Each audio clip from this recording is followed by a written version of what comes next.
Ukraine Russia যুদ্ধবিরতি নিয়ে পুতিনের সঙ্গে ফলপ্রসূ আলোচনা হয়েছে বলে জানিয়েছেন মার্কিন প্রেসিডেন্ট ডোনাল্ড ট্রাম্প। শিগগিরই যুদ্ধের অবসান হবে বলেও আশাবাদী তিনি। এদিকে ফিলিস্তিনপন্থী শিক্ষার্থীদের বিরুদ্ধে তদন্তের নির্দেশ দিয়েছেন মার্কিন বিচার বিভাগ। অন্যদিকে অবরুদ্ধ গাজায় ইসরায়েলি হামলায় ৫ জন নিহত হয়েছেন। বিস্তারিত কাজী শাহরিনের ডেস্ক রিপোর্টে। ইউক্রেন রাশিয়া যুদ্ধ বন্ধে মার্কিন প্রেসিডেন্ট ডোনাল্ড ট্রাম্পের চেষ্টা অনেকটা সফল হওয়ার পথে। ইউক্রেনের সঙ্গে বৈঠকের পর এবার রাশিয়ার সঙ্গে বৈঠক করতে মস্কোতে যান মার্কিন রাষ্ট্রদূত। বৃহস্পতিবার পুতিনের সঙ্গে বৈঠক করেন মার্কিন রাষ্ট্রদূত স্টিভ উটকফ। বৈঠকটি সফল ও ফলপ্রসূ হয়েছে বলে জানিয়েছেন ডোনাল্ড ট্রাম্প। বৈঠকের পর ট্রুথ সোশ্যালে ট্রাম্প জানান, এই আলোচনা অবশেষে রক্তক্ষয়ী যুদ্ধের অবসান ঘটানোর খুব ভালো সুযোগ সামনে এনেছে। যুদ্ধবন্ধের একটি বড় সম্ভাবনা আছে বলেও জানান তিনি। এছাড়া বৈঠকের পর ক্রেমলিন জানিয়েছে, শান্তি প্রক্রিয়ার জন্য দুই পক্ষই আশার আলো দেখছে।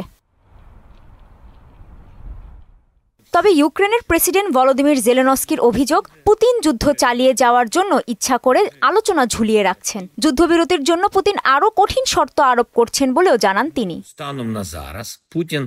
এদিকে ইহুদিদের জন্য ঝুঁকিপূর্ণ পরিবেশ সৃষ্টির অভিযোগে 60টি স্কুলের বিরুদ্ধে তদন্ত পরিচালনা করছে বলে জানিয়েছে মার্কিন শিক্ষা বিভাগ। এছাড়া ফিলিস্তিনপন্থী শিক্ষার্থীদের বিরুদ্ধে তদন্তের নির্দেশ দিয়েছে মার্কিন বিচার বিভাগ। অন্যদিকে ফিলিস্তিনের গাজায় আবারও শুরু হয়েছে ইসরায়েলি হামলা। শুক্রবার ইসরায়েলি হামলায় উত্তর গাজায় ৫ জন নিহত হয়েছেন। এরই মধ্যে যুক্তরাষ্ট্রের সঙ্গে সমঝোতায় পৌঁছেছে হামাস। শুক্রবার একটি বিবৃতিতে হামাস জানায়, তারা 4 মরদেহ ও 1 জিম্মিকে মুক্তি দেবে। তারা সবাই যুক্তরাষ্ট্র ও ইসরায়েলের দ্বৈত নাগরিক। কাজী শাহরিন, মোহনা সংবাদ। কানাডার 24তম প্রধানমন্ত্রী হিসেবে শপথ নিয়েছেন মার্ক কার্নি। শুক্রবার আনুষ্ঠানিকভাবে দায়িত্ব বুঝে নেন তিনি। এর আগে গত 10 মার্চ তিনি লিবারেল পার্টির দলীয় প্রধান নির্বাচিত হন। সংবিধান অনুযায়ী দলীয় প্রধান হিসেবে তিনি প্রধানমন্ত্রিত্ব গ্রহণের দায়িত্ব পান। প্রধানমন্ত্রী নির্বাচিত হওয়ার পরই কার্নি মার্কিন প্রেসিডেন্ট ডোনাল্ড ট্রাম্পের আরোপিত শুল্ক নিয়ে কথা বলেন।